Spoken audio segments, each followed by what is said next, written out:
បាទជំរាបសួរបងប្អូនទាំងអស់គ្នានេះជាសកម្មភាពបូមត្រីតាមអូតាមបលាយពេលទឹកស្រកគឺទឹកដក់តាមកលុកតាមថ្លុកយើងចាប់ផ្ដើមបូមយកត្រីយើងបូមម៉ោង10ព្រឹកមកបូមត្រីទេប៉ុន្តែមកបាយសិតតែបាយមន់អាំងមន់ដុតបងប្អូនអើយមើលទៅដូចកំសត់សម្បើមកបូមត្រីមិនទាន់រីងបងប្អូនឆ្លៀតពេលដែលត្រីមិនទាន់រីងយើងហេវបាយម៉ោង10ព្រឹកម៉ោង11ហើយយើងចាប់ផ្ដើមបាយហើយបូមក៏មិនយូរដែរបូមប្រហែលជា1ម៉ោងទៅ2ម៉ោងអីយើងរីងហើយព្រោះកូនកលុកតូចទឹកវាតិចហើយបូមបានត្រីក៏មិនមានត្រីធំ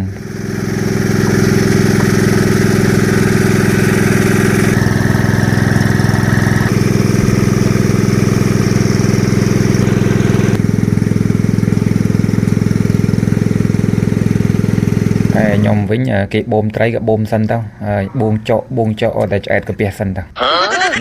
បាយជាមួយខខ្យងតាមពិតទៅខ្ញុំនិយាយខ្យងនេះឲ្យបងប្អូនងាយស្រួលយល់តាមពិតទៅអ្នកភូមិខ្ញុំគេហៅថាខ្សងទេណាពេលបានបាយរួចរាល់យើងក៏ចាប់ផ្ដើមជួយរកអស់អោដើម្បីត្រៀមសម្រាប់យើងបកាត់ភ្លើងដើម្បីអាំងត្រីពេលដែលយើងបូមរីងបូមខាស់យើងចាប់ត្រីបានយើងយកត្រីមកអាំងយើងចាប់បណ្ដាអាំងត្រីហូបបណ្ដាហើយយើងអង្គុយក្រោមម្លប់ត្រាចដល់ត្រជាក់ត្រឈឹងត្រឆេដាក់គោយន្តនៅពីក្រោមគឺម្លប់ល្អណាបងប្អូនបូមប្រហែលជា1ម៉ោងកន្លះគឺចាប់ផ្ដើមរីងបានតិចចិត្តបានចាប់ត្រីបងប្អូនប្រហែលជាកន្លះម៉ោងទៀតគឺចាប់ត្រីបានហើយអូមានបងប្អូនហើយយើងចាប់ដើមចោះចាប់ហើយត្រីណានៅគោកនៅខាងលើគឺយើងចាប់មុនហើយទាំងក្មួយទាំងពូទាំងមីងទាំងម៉ែទាំងបងចាប់ទាំងអស់គ្នា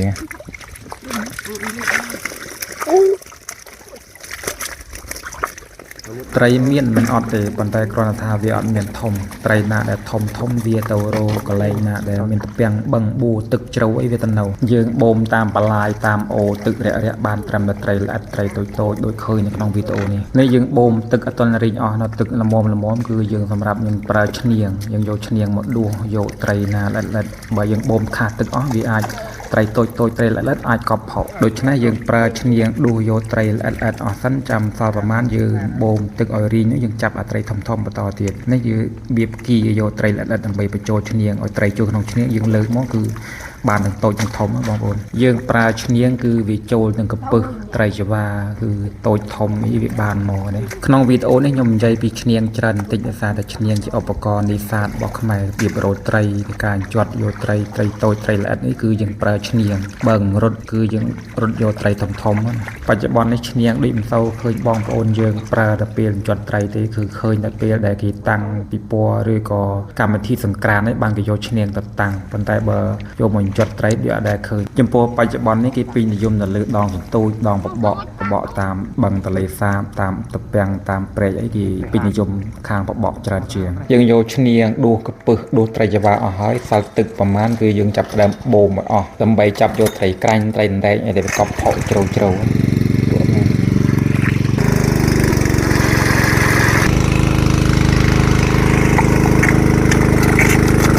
បូមទឹកចេញអស់យើងចាប់ផ្ដើមដើរចាប់ម្សាទៀតហើយនេះគឺក្មួយខ្ញុំគេចាប់ផ្ដើមមកយកត្រីមកអាំងហើយគេកូនតបុតគេតូចគេដាក់ត្រីប្រហែល4ក្បាលហើយយកទៅអាំងនៅស្រែងើបចេញទៅចាប់ត្រីមកអាំងផងដុតផងប្រឡាក់ផេះផងអូឆ្ងាញ់ណាស់បងប្អូនមើលរៀងអ្នកពូតបុតអាំងត្រីគូតលំតូយ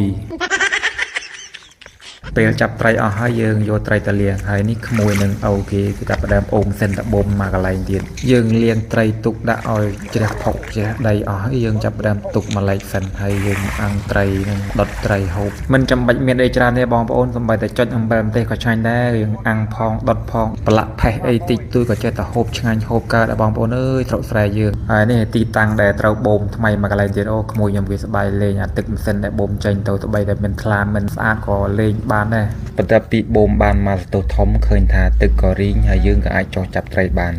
មកកូនដងឬក៏កូនកលុកតូចនេះបិទតែតូចមែនប៉ុន្តែរាងជ្រៅទឹកក៏ច្រើនហើយចំណាយពេលបូមក៏ចំណាយពេលរាងយូរបន្តិច បីយើងមានម៉ាស៊ីនធំវាលឿនទេប៉ុន្តែយើងប្រើម៉ាស៊ីនតូចវាចំណាយពេលរៀងយូរបូមតាំងពីម៉ោង10ព្រឹករហូតដល់ថ្ងៃម៉ោង1រង2រសៀលជ្រៀលជ្រាហើយបងប្អូនយើងបូមពីទីតាំង2គីឡូឬក៏2ដងងាកមកពុទ្ធលវិញគឺប្រឡាក់ផុកស្មួយស្មាញគាត់អត់បានជួយចាប់ទេប៉ុន្តែគាត់ជួយឆ្កាជួយវត្តជួយវែកទៅខ្ចាយផុកប្រឡាក់ទៅយើងបូមរួចយើងក៏ចាប់ត្រីអស់នេះលទ្ធផលដែលយើងទទួលបានគឺបានប៉ុណ្ណេះបងប្អូនមានត្រីផ្ទក់ត្រីដែងត្រីក្រាញ់ត្រីចម្រុះចាប់ឆាយលាយគ្នាបងប្អូនយើងយកវាមកលាងទឹកឲ្យជ្រះផុកជ្រះដីឲ្យមើលណាដែលរស់ត្រីធំរៀងត្រឹសអីយើងយកមកប្រោះទុកត្រីណាដែលតូចឬក៏ត្រីងាប់យើងចាប់ផ្ដើមស្ការធ្វើវាហើយវីដេអូនេះក៏មានតែប៉ុណ្ណេះទេអរគុណដល់ពុកម៉ែបងប្អូនដែលបានតាមដានទស្សនាកុំភ្លេចជួបគ្នានៅវីដេអូបន្តទៀតបាយបាយ